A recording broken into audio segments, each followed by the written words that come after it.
right, let's introduce ourselves. Shannon, you want to start? Hi, good morning. My name is Shannon Roach Halberstadt, and I work for Washington State Commerce in the Office of Economic Development, where I work furthering the creative economy in Washington. And I'm Kate Becker, and these days I am the Creative Economy Director at King County and have the sheer privilege of working every day on behalf of our musicians, our filmmakers, and our working creatives and our small businesses in the creative sector. And Scott? Good morning, everyone. I'm Scott Plusquellec. I'm the nightlife business advocate for the City of Seattle in the Office of Economic Development, working to support and grow our nighttime economy, including all of our music industry. Working with all of our venues and all folks making a living at night. I also am administrative support for the Seattle Music Commission. All right, so we are not actually doing a presentation up here, we're having a conversation. Yeah, in the program it might say that we're doing a presentation. We're not. We're just going to talk. I think one of the things that is really interesting about the three of us being on stage and being in these political roles is that we all come from an activism background. You heard that on the previous panel about how important it is for that underground and activism to exist and keep this scene thriving. And all of us ended up in government roles coming from a very different place than where we started. So. Yeah, absolutely. And, we can talk a little bit about activism in a minute, but I think it's kind of cool to talk about how we all connected for the first time. We've been in parallel tracks together, but the first time that all three of us actually worked on a project together was during the pandemic. And it was when all of the live music venues were shuttered. And so we worked together on Keep Music Live Washington and worked to raise a bunch of money to help small independent music venues stay open during the pandemic. And that also led to a lot of national work with Revs and NEVA and such. Yeah, we worked together on Revs, Reopen Every Venue Safely, which was a music policy forum initiative, actually, that went across 18 cities. And we had a very strong contingent here. And Scott and Dina were our co-leads on that initiative. And I think the fact that the three of us are up here and work together is something that's incredibly, I don't know if it's unique to Seattle and Washington, but to have people who are on the inside advocating for this industry on all three levels of government is a pretty powerful statement. And the fact that we were able to utilize the different levels and mechanisms of government to try to help our music industry when it was in dire need, I thought was a pretty, I don't know that we would have kept as many venues as we did. I don't know that we would have made it through the pandemic in quite the same way if there weren't the ability to leverage government in the way that we did.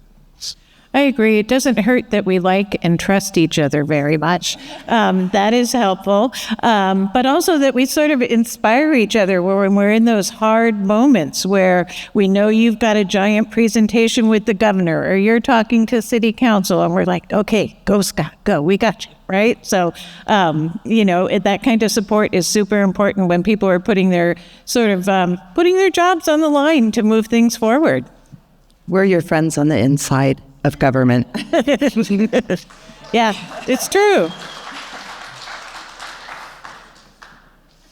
Also from Keep Music Live Washington and Revs and everything came a really great group called the Washington Nightlife and Music Association, WANMA.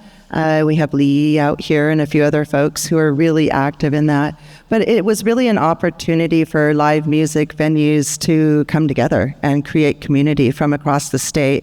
And those the folks who are like presenting our independent music to really come together during a very difficult time and make something that lasts over time too. Yeah, and I think one of the important things about what government can do to support this industry is when an organization like that is coming together, finding the ways to support it through through government support. And, WAMA was a all volunteer advocacy organization with no funding to speak of.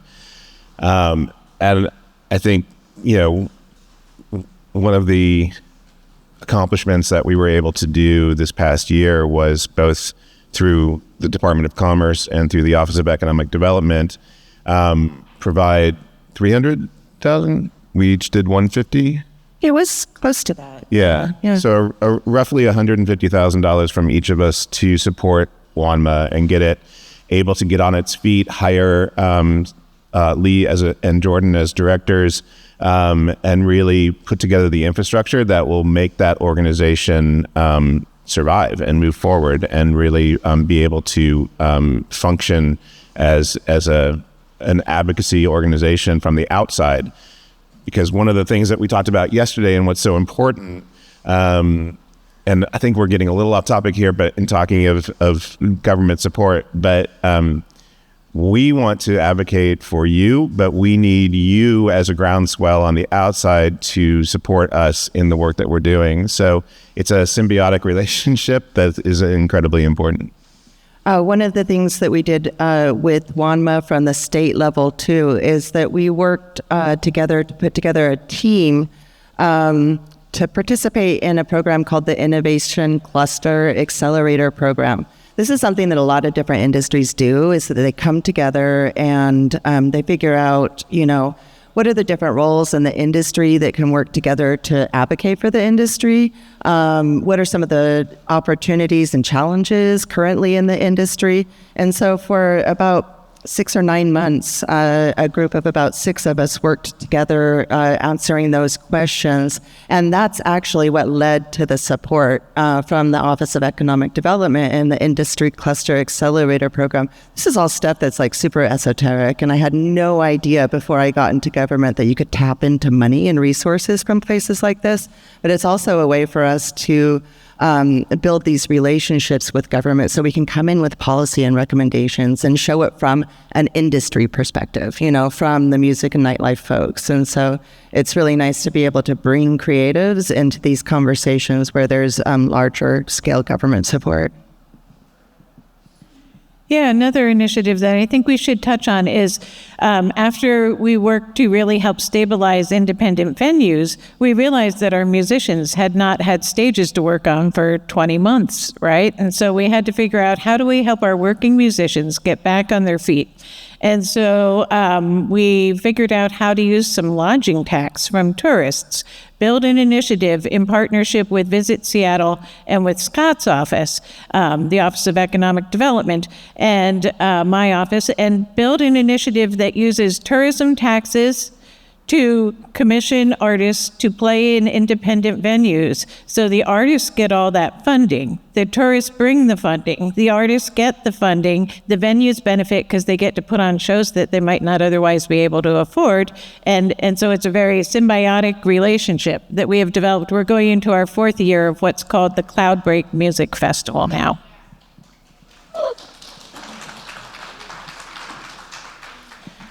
But these two geniuses figured out how to get government money to start an advocacy organization that might work against their government. Right? So that is not the overall goal, of course, but that is part of what can happen when you have a healthy advocacy organization. Yeah, true. Should I know about this sometime? So the concept of this talk was, what's on tap Washington, what's in the future. I can talk a little bit from the city's perspective of what we're trying to do. As the nightlife advocate, I look at the entire nighttime economy, and one of the main things about my job is to be educating people about the importance of the nighttime economy, and help them understand why that is something that we should be supporting. There's still a bit of a stigma to nightlife, which is why we have created the Life at Night strategy, which is looking at all of the infrastructure needs and all of the needs of everybody working at night. And And sometimes it's just easier in government circles to say, if I want to talk about late night transportation, for instance, to say, hey, our hospital workers need to get to work.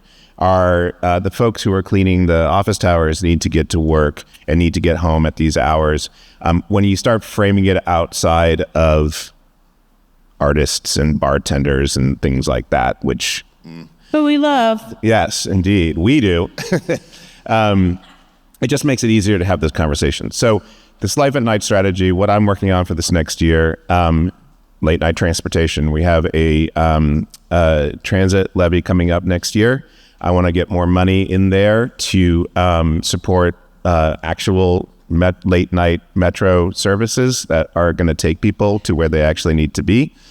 And also working, and this is my white whale, that if I ever get this, I will retire.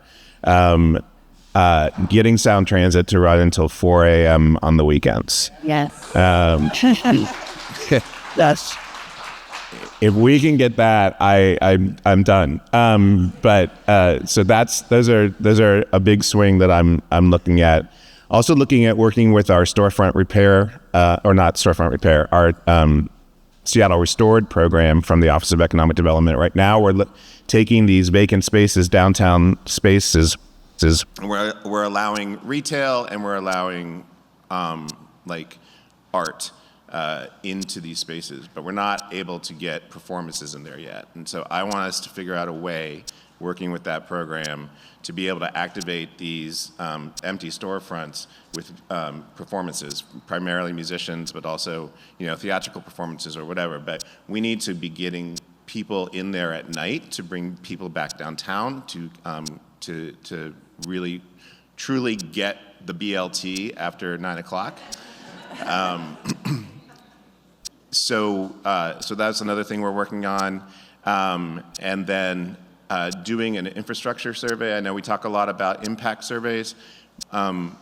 Looking at what we're missing in the music industry, in the nightlife industry, what we lost during COVID and what we need to get back. And Kennedy mentioned a little bit about the lack of that infrastructure, the promotional infrastructure, the things that made the music industry here really robust during the 90s, that had, we had a much wider ecosystem that was happening. How do we bring that back? And how can the city and the rest of us support that? And I'll stop now because I've taken too much time. You're going to cook up a plan to stop gentrification, Scott? That's what we're going to do. Like I said, big swings, big swings. You heard it here, people. Another thing that we recently worked on, and also with WANMA, and Denise Burnside was our project manager for it, thank you, is a Washington music census. And so this goes along with the music censuses that just happened in Oregon and in Alaska and is upcoming in Idaho. And looking at what is the impact of the music industry truly, as far as its economic impact in Washington State. And then what are some of the things that we can work on together? We already know these things, but the numbers actually give us, data that we can tell stories and make some good policy recommendations. And then having the music industry, having WANMA and folks from Washington State behind this is really important as well to help us advocate in the future. And over our years of working in local government, we haven't always had the political support that we need. Some years we do, some years we don't.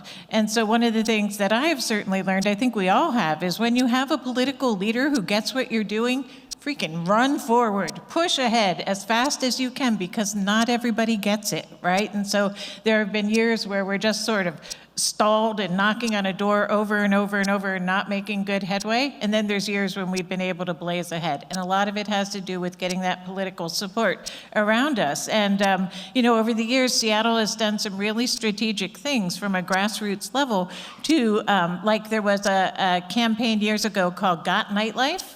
And it was, these are the candidates you want to elect if you want a nightlife in your city. And every single one of them won. Why? Because venues and nightlife owners have great giant mailing lists, right? And that was part of it, right? Getting the word out to the people that if this is an issue of concern to you. We're watching Portland real closely right now. We have Councilmember Jamie Duffy in the House with us, Mira McLaughlin, who runs Music Portland, and a whole contingent of folks here from Portland, where they have recently done some brilliant work with their council candidates in advance of election, talking about things like, do you support a Live Nation venue in the city of Portland? Do you support a music economy? Those kinds of things, and got those people on the record before they got elected. Now, the citizenry can hold them accountable to what they committed to. It was a very smart strategy that they did in Portland.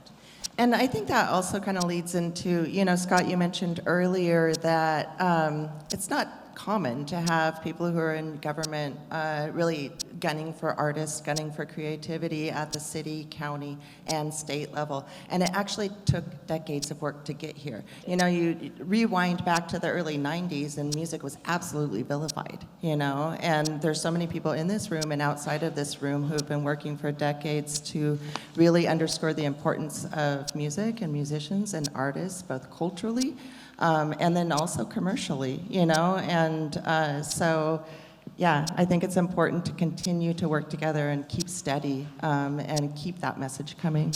Yeah, literally my role would not exist if it wasn't for the push from the music industry and the nightlife industry to create something like this, right? So same at the state level, music, nightlife, film, yeah. We only exist because people on the outside saw a need and determined that they needed somebody to support them on the inside.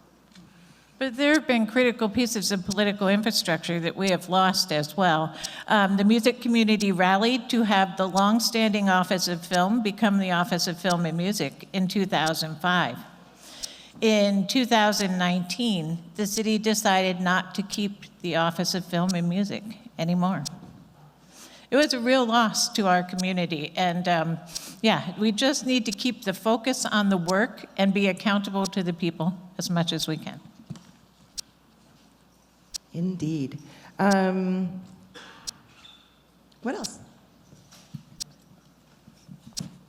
Well, we've got a whole bunch of juicy new music census data, and again, that was work that took years to be able to get the funding for it. I mean, I literally had a budget director tell me, no, of course we're not going to fund that. You will use it to leverage more funding if you have the data. Heck yeah, we will, right? So now we finally got it figured out with these two to get the funding for the music census, and we have this data. It's not analyzed yet, so we can't say a lot about it, but we finally have a survey. We developed a methodology with UW grad students, then we executed a survey, hired some creative economy economists who, those of you who are joining us tomorrow, will hear the primary economists speak about our music census when we reveal some of the initial data. So that is very exciting for us because data is the language of policy. Yeah, and it also just gives us some groundwork to continue to collaborate in the future, to make it a friendly place for musicians and for music. All right. Questions? Can you open it? Sherry. How are you engaging other cities across Washington? So Sherry asked how we're engaging other cities across Washington, and I guess that's for me, because I work for Washington State. So there's a bunch of different ways that we've done that. My job is actually relatively new. Our collaboration started before I started at the state of Washington. I've been there for shy of 3 years. And so I've done a lot of different things as far as statewide work. One of them absolutely is the music census and working with WANMA with the music census and really doing outreach out into communities around the state, hiring ambassadors who have feet on the ground, who can go out, they know their music community, they can go and connect with folks to answer that. Also zooming way back, thinking more holistically about the creative economy, I worked with a group of 32 folks from around the state who were appointed by the governor to be on a work work group to create a strategic plan for the creative economy. And we engaged with over 400 folks around Washington State to talk about what are our issues, what are our opportunities, and how can we support creative workers and creative businesses in the future. And so we have some really great strategies and policy recommendations along with price tags of what it will cost. We're currently in a huge budget crisis in Washington State, but this is also the time that we can come together and build the partnerships and the infrastructure and be ready to go once the purse strings can loosen up. But that statewide reach is really super important. And the very, first look at our census information, the vast majority of the activity, economic activity, happens right here in the Seattle and the Seattle area as far as the music industry. But then there's another half of this economic activity that happens all around the state, in rural places, in smaller cities. And so it's really important to look at how the music industry shows up differently depending on where those creatives live in the state, and to be able to offer the same kind of support that you can in Seattle across different geographies as well. And I think all of us are facing a budget crisis in our respective offices right now. So one of the things that often happens when a budget crisis happens is that folks resort to saying, okay, so creative economy is nice when we have the funds, but not right now, because people are really in a hard spot. It means they don't get what we're doing if they say that, because our job is to keep people employed. It is to keep small businesses thriving. That is part of building a healthy economy that doesn't need the critical services that government tends to resort to in these hard budget times. So we will say at those tables. Yeah, I think it's critical to be in the, you have to be in the room, you have to be at the table.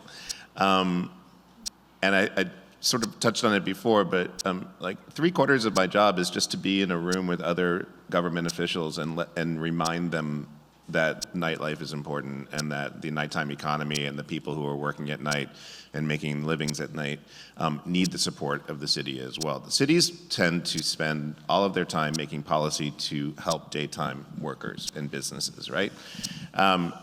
And when I first started showing up in these rooms and at these tables and started saying, hey, but what about, this business that's operating until 2 a.m., I just would get these blank stares. Like, what do you mean? Why would they need, when a music venue calls me on a Thursday night and says, we just got notice from City Light that they're shutting our electricity off and a band's about to go on stage, can you do something about it, right?